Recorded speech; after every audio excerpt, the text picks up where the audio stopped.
Hey, I'm Chris, the developer of process utilities for Excel. Today I'm going to introduce you to the CONV function, which could change your life. Let's face it, in engineering we do a lot of unit conversions. The lab is working in mils per minute, the pilot is designed in pounds per hour, and the plant is running tons per day. And then there are different standard conditions. It's enough to make you go crazy or blow up the space shuttle.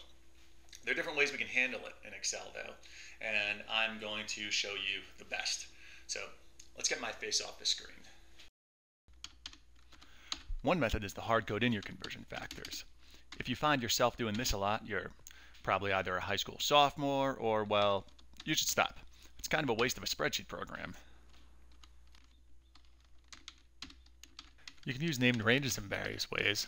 If you only have a handful of conversions to deal with, you can just create named ranges for the conversion factors. It's just kind of slow, plus it's not scalable and leaves another place for errors to creep in.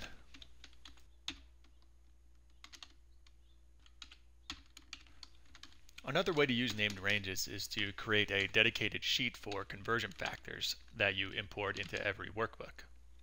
I did this for a long time. It's more flexible and less prone to error, but still not particularly fast or intuitive.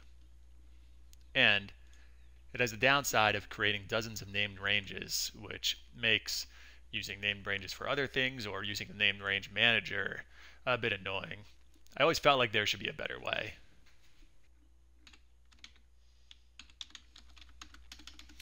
And then there's Excel's convert function, which is so close to being really good, but it only works for a limited set of units. So, enter process utilities conv function. It's a lot like Excel's convert, except it works with just about any units and in just about any combination, any dimensionally consistent combination. This includes conventional units that we're used to seeing in engineering, like GPM, SCFM, MCF, barrels, BTU, pound moles, you name it. Process utilities will even convert between moles and standard volumes, using the ideal gas law and standard conditions that you set in the ribbon interface.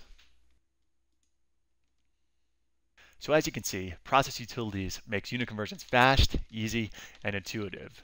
So you can work more efficiently and you're less likely to make errors. Let me just show you one more thing before we go. The conv function lets you make your units a user input.